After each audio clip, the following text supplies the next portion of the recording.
আসসালামু আলাইকুম দর্শক, দেশে কিংবা প্রবাসে, কাছে কিংবা দূরে, যে যেখান থেকে আমাদের অনুষ্ঠান দেখছেন, সবাই ভালোবাসা, শ্রদ্ধা ও অভিনন্দন নিন। সঙ্গে আছি উপস্থাপনায় রেজাউল করিম, পরিচালনায় রাসেল সরকার, ভিডিও সম্পাদনায় রাজীব সরকার, তত্ত্বাবধানে আছেন আব্দুল মমিন, সার্বিক তত্ত্বাবধানে আছেন মাসুদুজ্জামান। আরএস টিভির সঙ্গে থাকার জন্য ধন্যবাদ সবাইকে।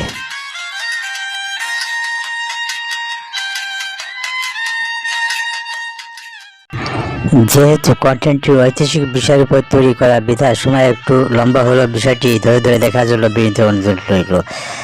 পাঞ্জাব পুনর্গঠনের পর 1966 সন থেকে জিয়ানি, গুরমুখ সিং মুসাফির, গুরুরাম সিং, লক্ষ্মণ সিং গিল, প্রকাশ সিং বাদল, জয়ল সিং, দরবারা সিং, সুরজিৎ সিং বার্নালা, বিয়ন্ত সিং, হরচরণ সিং ব্রার, রাজিন্দর কৌর ভট্টাল, অমরিন্দর সিং, চরণজিৎ সিং চান্নি, ভগবন্ত মান, মোট 17 জন মুখ্যমন্ত্রী অন্যতম। তারা নিজ নিজ দৃষ্টিভঙ্গি থেকে দেশের কল্যাণে পাঞ্জাব রাজ্যের গণতন্ত্রের জন্য কাজ করে গেছেন। এদের মধ্যে পাঞ্জাব রাজ্যটির 8ম মুখ্যমন্ত্রী হিসেবে প্রকাশ সিং বাদল অন্যতম। প্রকাশ সিং বাদল পাঞ্জাবের 8ম মুখ্যমন্ত্রী হিসেবে 1 মার্চ 2007 সনে শপথ নেন এবং 16 মার্চ 2017 সন পর্যন্ত দায়িত্ব পালন করেন। প্রকাশ সিং বাদল ছিলেন একজন ভারতীয় রাজনীতিবিদ এবং শিখ অধিকার প্রবক্তা, যিনি 1970 থেকে 1971, 1977 থেকে 1980, 1997 থেকে 2002 এবং 2007 থেকে 2017 সন পর্যন্ত পাঞ্জাবের 8ম মুখ্যমন্ত্রী হিসেবে দায়িত্ব পালন করেছিলেন এবং এখন পর্যন্ত পাঞ্জাবের সবচেয়ে দীর্ঘকালীন মুখ্যমন্ত্রী। এছাড়াও তিনি 1972 থেকে 1977, 1980 থেকে 1983 এবং 2002 থেকে 2007 সন পর্যন্ত পাঞ্জাবের বিধানসভা বিরোধী দলের নেতাও ছিলেন এবং মোরারজি 9 থেকে 11তম কেন্দ্রীয় কৃষি এবং কৃষক কল্যাণ মন্ত্রী ছিলেন। মোরারজি দেশাই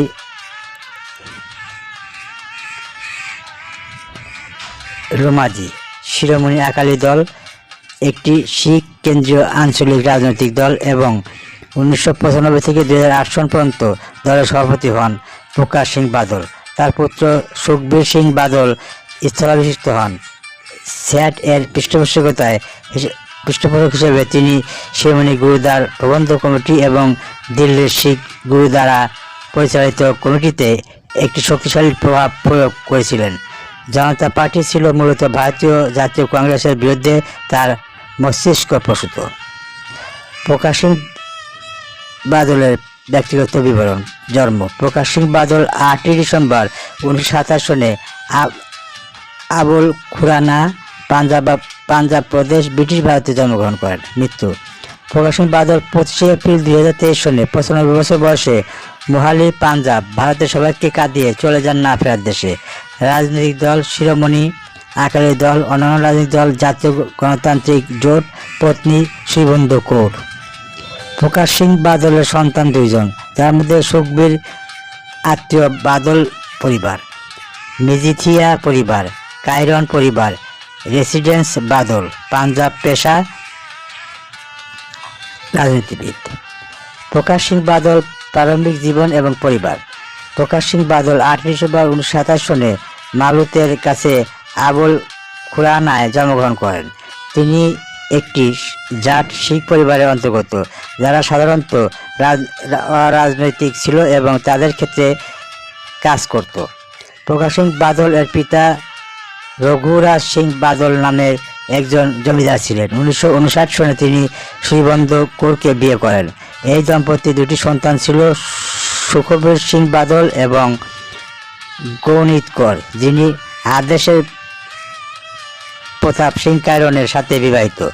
শ্রীবন্ধু কৌর ক্যান্সারের কারণে দীর্ঘ অসুস্থতার পর 2011 সনে মারা যান। প্রকাশ সিং বাদল এর ছোট ভাই গুরুদাস সিং বাদলও শিরোমণি আকালি দল এবং ভারতীয় জাতীয় কংগ্রেসের উভয়ই রাজনীতিতে ছিলেন। তার ভাগ্নে মনপ্রীত সিং বাদল পাঞ্জাবের অর্থমন্ত্রী হিসেবে দায়িত্ব পালন করেছেন। প্রকাশ সিং বাদল পাঞ্জাব বিশ্ববিদ্যালয় এবং এফসি কলেজে লাহোর থেকে স্নাতক হন এবং অল্প বয়সে শিরোমণি গুরুদ্বার পরিবন্ধক কমিটির সদস্য হন। ভারত ভাগের সময় তিনি কোনো ট্রেনে চড়তে পারেননি এবং নিজের জন্য লাহোরে পাকিস্তানে চলে যান। পরে ভারতীয় সৈন্যদের একটি দল তাকে নিয়ে আসে, কারণ প্রকাশ সিং বাদল এর বাবা তাকে সাহায্য করার জন্য ব্রিগেডিয়ার মহেন্দ্র সিং চোপড়াকে অনুরোধ করেছিলেন। প্রকাশ সিং বাদল এর রাজনৈতিক পেশা। প্রকাশ সিং বাদল 1947 সনে তার রাজনৈতিক জীবনে শুরু করেন। পাঞ্জাবের রাজনীতিতে ওঠার আগে প্রকাশ সিং বাদল গ্রামের সরপঞ্চ এবং পরে ব্লক সমিতি ল্যাম্পিং চেয়ারম্যান ছিলেন। প্রকাশ সিং বাদল শিরোমণি আকালি দলের রাজনৈতিক দল থেকে 1957 সনে পাঞ্জাব বিধানসভায় প্রথমবারের মতো নির্বাচিত হন, যখন তার বয়স ছিল 30 বছর। তিনি 1969 সনে পুনর্নির্বাচিত হন সম্প্রদায় উন্নয়ন, পঞ্চায়েতি রাজ, পশুপালন, দুগ্ধ ও মৎস্য মন্ত্রী হিসাবে দায়িত্ব পালন করেন। প্রকাশ সিং বাদল 1972 থেকে 1980 এবং 2002 সনে বিরোধী দলের নেতা ছিলেন। তিনি 1957 থেকে 1959 সন থেকে প্রতিটি নির্বাচনে 1992 সনের ফেব্রুয়ারি নির্বাচন ব্যতীত যেটি প্রকাশ সিং বাদল রাজ্যের বয়কটের নেতৃত্ব দিয়েছিলেন। মোট 10 বার বিধানসভায় নির্বাচিত হয়েছিলেন আকালিদের নির্বাচন। 1997 সনের নির্বাচনে প্রকাশ সিং বাদল ল্যাম্বি বিধানসভা কেন্দ্র থেকে জয়লাভ করেছিলেন এবং 4টি মেয়াদে পরপর বিজয়ী হয়েছিলেন। প্রকাশ সিং বাদল 1977 থেকে প্রধানমন্ত্রী মোরারজি দেশাইয়ের সরকারের কেন্দ্রীয় মন্ত্রী ছিলেন। কৃষি ও সেচ মন্ত্রী হিসেবে দায়িত্ব পালন করেছেন। প্রকাশ সিং বাদল পাঞ্জাবের মুখ্যমন্ত্রী। প্রকাশ সিং বাদল 4 মেয়াদে পাঞ্জাবের মুখ্যমন্ত্রী হিসেবে দায়িত্ব পালন করেন।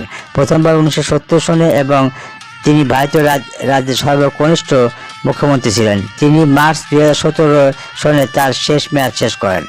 প্রকাশ সিং বাদল মুখ্যমন্ত্রীর প্রথম মেয়াদ 1970 থেকে 1971। প্রকাশ সিং বাদল প্রথম 1970 সনে মার্চ মাসে পাঞ্জাবের মুখ্যমন্ত্রী হন এবং আকালি দল সন্ত ফতেহ সিং এর জনসংঘের জোট সরকারের নেতৃত্ব দেন।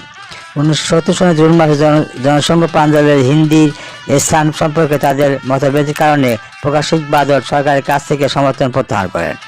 পরে জুলাইয়ের গোড়ার দিকে প্রাক্তন মুখ্যমন্ত্রী গুরুরাম সিং এর নেতৃত্বে আকালি দলের সন্ত 7 জন প্রতিদ্বন্দ্বী আকালি দলে যোগ দেন। প্রকাশ সিং বাদলের সরকার সংখ্যাগরিষ্ঠ প্রমাণের জন্য 24শে জুলাই বিধানসভার প্রাথমিক অধিবেশন আহ্বান করা হয়েছিল। যাই হোক, বিধায়কদের 1/5 প্রয়োজনীয় সমর্থনের অভাবে অনাস্থা প্রস্তাব গ্রহণ করা হয়নি। কংগ্রেসের নিরপেক্ষ থাকার সিদ্ধান্ত নেয় এবং অনাস্থা প্রস্তাব সমর্থন করেননি। প্রকাশ সিং যাদবের মুখ্যমন্ত্রী দ্বিতীয় মেয়াদ 1970 থেকে 1980। প্রকাশ সিং বাদল 20শে জুন 1970 থেকে 17 ফেব্রুয়ারি 1980 সন পর্যন্ত পার্টির সমর্থন ও জোটের মাধ্যমে মুখ্যমন্ত্রী হন। 1975 থেকে 1977 সন পর্যন্ত জরুরি অবস্থাকালীন উত্তেজনা থাকা সত্ত্বেও তিনি অবকাঠামোর ক্ষেত্রে বড় উন্নয়নের নেতৃত্ব দিয়েছিলেন এবং রাজ্যের সম্প্রতি বজায় রেখেছিলেন। প্রকাশ সিং বাদলের মুখ্যমন্ত্রী তৃতীয় মেয়াদ 1997 থেকে 2002। প্রকাশ সিং বাদল 12 ফেব্রুয়ারি 1997 থেকে 26শে ফেব্রুয়ারি 2002 পর্যন্ত মেয়াদের জন্য মুখ্যমন্ত্রী হন। তিনি পাঞ্জাবের সমস্ত মানবাধিকার লঙ্ঘনের সম্পূর্ণ অবসান ঘটেছিলেন।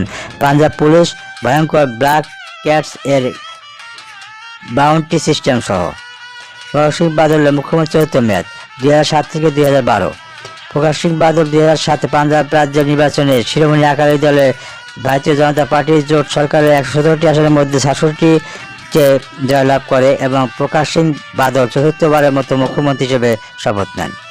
প্রকাশ সিং বাদল 10টি পোর্টফোলিও অধিষ্ঠিত ছিলেন, যার মধ্যে স্বরাষ্ট্র, আবাসন, নগর উন্নয়ন, আবগারি ও কর, বিদ্যুৎ কর্মী, সাধারণ প্রশাসন, সতর্কতা, কর্মসংস্থান, আইন ও আইন বিষয়ক এবং NRI বিষয়ক মন্ত্রণালয়ের অন্তর্ভুক্ত ছিলেন। বাদল বিনামূল্যে অ্যাম্বুলেন্স পরিষেবা, তালওয়াদি সারো থার্মাল প্ল্যান্ট নির্মাণের প্ল্যান্ট ইত্যাদির মতো অনেকগুলি প্রকল্প চালু করেছিলেন। একটি নতুন পরিবহন নীতির মাধ্যমে প্রকাশ সিং বাদল শীতাপ নিয়ন্ত্রিত বাসের উপর কর কমেছিলেন, যা কোম্পানিগুলোর জন্য বিলাসবহুল বাস চালানোর জন্য কম ব্যয়বহুল করে তুলেছে।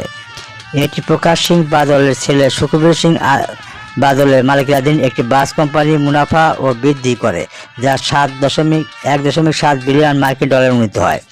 প্রকাশ সিং বাদল মুখ্যমন্ত্রী পঞ্চম মেয়াদ 2012 থেকে 2017। প্রকাশ সিং বাদল 2012 সনের নির্বাচনে শিরোমণি আকালি দল এবং ভারতীয় জনতা পার্টির সম্মিলিতভাবে 117টির মধ্যে 68টি আসন জিতেছিলেন। পাঞ্জাব ক্ষমতার বিরোধী একটি ঐতিহ্য থাকা সত্ত্বেও পাঞ্জাবের গভর্নর শিবরাজ পাটিলের শপথ নেওয়ার পর 14 মার্চ 2017 এর প্রকাশ সিং বাদল আবার পাঞ্জাবের মুখ্যমন্ত্রী হন। তিনি সর্বকালের সবচেয়ে বয়স্ক মুখ্যমন্ত্রী এবং একমাত্র ব্যক্তি যিনি আর রাজ্যের সর্বকনিষ্ঠ ও বয়স্ক মুখ্যমন্ত্রী ছিলেন। 2012 থেকে 2017 সরকারের প্রকাশ সিং বাদল কর্মী, সাধারণ প্রশাসন, বিদ্যুৎ, সহযোগিতা, বিজ্ঞান, প্রযুক্তি এবং পরিবেশ, সতর্কতা এবং কর্মসংস্থান সৃষ্টি পোর্টফোলিও অধিষ্ঠিত ছিলেন। প্রকাশ সিং বাদল এফডিআই এর বিরোধিতা করেছিলেন এবং রাজনীতির মিত্র বিজেপির পক্ষে ছিলেন। শুধু পাঞ্জাব পুনর্গঠনের পর রাজ্যটির অষ্টম মুখ্যমন্ত্রী হিসেবে প্রকাশ সিং বাদলের জীবনী দ্বিতীয় পর্ব দেখার জন্য আমন্ত্রণ রইল। অনুষ্ঠান সম্বন্ধে আপনার সুচিত মতামত দিন। অন্যকে দেখার সুযোগ করে দিতে লাইক ও শেয়ার করুন।